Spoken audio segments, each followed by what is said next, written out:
Good morning, everyone. Thank you for joining us for this Facebook Live here on this snowy Tuesday morning, December 6th. Yes, snowy indeed. I'm Scott Engen. Lisa Budeau. I'm Dillon. Dillon. Dillon, that's me. Hey, Dillon. You know who I am. So it's Like Prince, Madonna, just Dillon. Just Dillon. I like that. Before we get into some of your headlines, we want to talk about the weather, but I also want to thank you for joining us on this Facebook Live. You can watch this later on your feed, also on your favorite podcast platform. Just go to InForum.com/podcasts. And of course, you can also watch our InForum WDAY YouTube channel as well. So we're everywhere, but we appreciate you joining us right now live as well. Absolutely. So back to the snow, though. That's the story of the morning. Yeah, it's been snowing all morning since I got here at work about 4. It's continuously snowing. So roads are definitely slick out there. Saw a car skirt right through an intersection this morning. That was scary. But also we're talking about, of course, plows are out there trying to get things better, but it's also just a light snow. The plows can't always get off the road, slippery spots. And of course, if you're behind a plow or behind another car, you have that snow fog, as Lydia likes to call it. That's something that is a thing because the snow is fluffy, very fluffy. What else did she call it? She described it as powdered sugar. Powdered sugar. Yeah, that's powdered Which powdered sugar. made me kind of hungry. It's like a delicious forecast there. Yes, but yes, yeah, so- slick roads. Yeah. Thankfully, it's not windy. It won't Good. be windy today. More snow tomorrow and really cold as well. Correct, yeah. So not windy today, but more snow overnight tonight into tomorrow, similar to how it was today. Probably more for the southern half of the viewing area. Today was kind of like everyone. Tomorrow probably more south of 94 for the most part. Still a few flakes, of course, north there possible. And then cold. Our high temperatures in the single digits or below 0. ooh. Oh, Yeah. I like that you lowered your voice. I tried. Bum, bum, So, bum. yeah, it's getting cold this week and it's getting snowy, so take it slow if you haven't headed out to work yet. And roads will probably improve slowly throughout the day, but don't expect them to be perfect by no means. I mean, the roads are, already a sloshy mess. You know how this goes. Yep. It we're takes familiar. a couple of days of dry days to get them completely clear, so Yeah. careful so out there. Take it slow. Yes, for sure. All right, Dylan. Thank you. Appreciate you. Got Thank it. you. All right, let's talk about some local headlines. New overnight, one person is dead following a crash that happened in Otter Tail County. Now, it happened near Round Lake Loop. A 32-year-old man, Dexter Brown, was heading north around 6:30 last night, and then he hit a pedestrian who was walking in the road, that according to the police. That was a 74-year-old man, and he died at the scene from the injuries. His name has not yet been released. One big thing, police do not believe alcohol was a factor in the crash, and then the driver of the vehicle was not hurt. We have an update on a story WDAY has been tracking. We will continue to track for you as well. There's growing anger in the community following a murder that happened just 2 days after James Kollie Jr. was released from jail for threatening to kill his mother. This was a story we actually broke on First News as well. Yep. The murder now has people questioning whether more maybe could have been done. We talked to a legal expert, someone who is not on the case, but someone who kind of understands these kind of cases, and he says there's no realistic option of keeping Kollie in custody since he was just charged with a misdemeanor domestic assault charge. According to state law, if the judge set any amount of bail in the case, Kollie would have to go to trial in 10 days. Attorney Matt Dirth is who we talked to, and he did note that the judge did take the extra step, however, of putting a no-contact order in place, which is really not common, surprisingly, in domestic violence cases involving mental illness, which was the case here.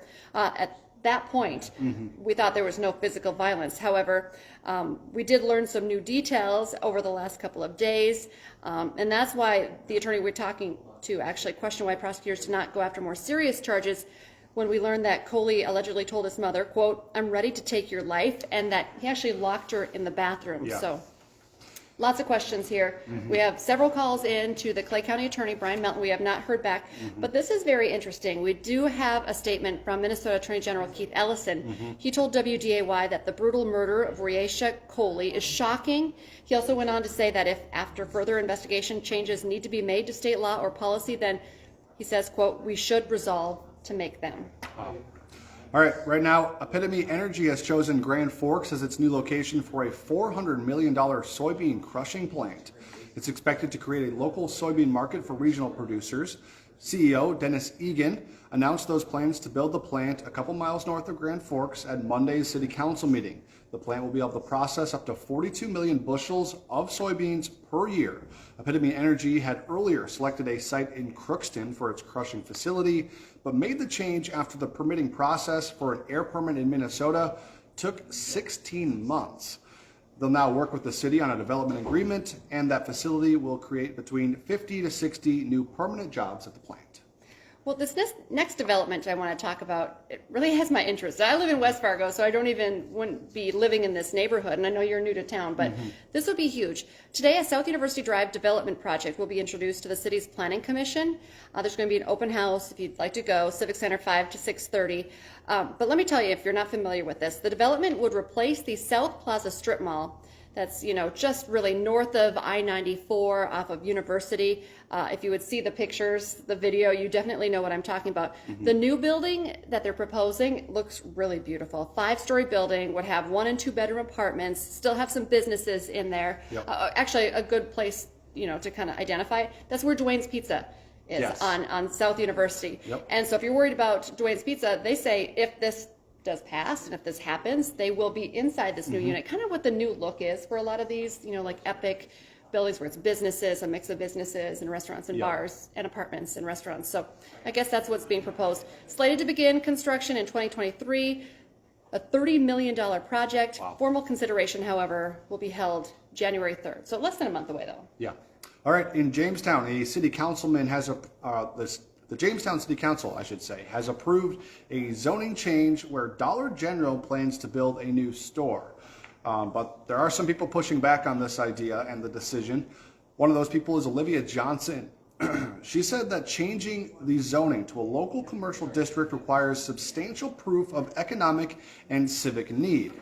She added, while the City Council should not tell a business it can or cannot come to Jamestown, you do have the authority as a council and the responsibility to say where it goes. A Jamestown Public School Board member also said she is opposed to the Dollar General building at this new proposed location because it's near Lincoln Elementary School, and that gives her concern for the children that will obviously be out around the school. I love this. It just makes me think I'm super not creative whenever I hear of the names that people come up with. But the Minnesota DOT is once again asking people to help name the snowplows in the state. It's the Name a Snowplow contest. You can submit your submissions on their website until Friday, December 16th.